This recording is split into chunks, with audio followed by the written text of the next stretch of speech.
বাপতিসাহোন ৰঙালীৰ সাত বিহু পালনৰ অন্তত ৰঙালীক বিদায় দিয়াৰ পৰম্পৰা বৰগছৰ তলত সমবেত হৈ এটা বছৰৰ বাবে ৰঙালীক বিদায় দিলে বোকাখাটৰ তিনিখন গাঁৱৰ ৰাইজে পুৰণিকলীয়া পৰম্পৰা ৰক্ষা কৰি ওলাই আহিল বোকাখাটৰ কঠালবৰীয়া গাঁও পূব দগাঁও আৰু হাতুলা গাঁৱৰ জ্যেষ্ঠৰ পৰা কনিষ্ঠজনলৈ পৰম্পৰাগত সাজপাৰ পৰিধান কৰি বিহু নাচি মতলীয়া হল সকলো গাঁৱৰ জ্যেষ্ঠজনে কনিষ্ঠজনক আশীৰ্বাদ প্ৰদান কৰাৰ লগতে ৰাইজৰ কুশল কামনাৰে সেৱা ললে নেদেখাজনৰ ওচৰত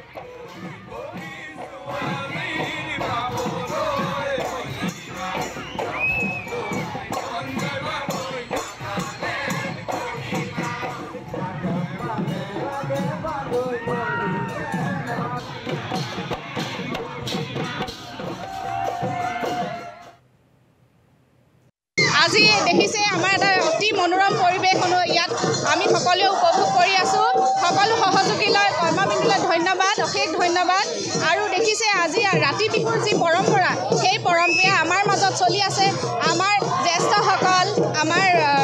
জীয়াৰী বোৱাৰী সকলোৱে মিলি আৰু সৰু ল'ৰা ছোৱালীৰ পৰা ডাঙৰলৈকে সকলোৱে মিলি আমি বিহু পৰিৱেশ উৎসৱ কৰি আছো আজি এনে পৰিৱেশ যে নাচিবলৈ মন মানে নাচিব এৰিবলৈ মনে যোৱা নাই নাচিয়ে থাকিবলৈ মন গৈছে বোলে আমাৰ এই অসমীয়াৰ বাপতিসাহোন ৰঙালী বিহুটো পিতৃ পিতামহ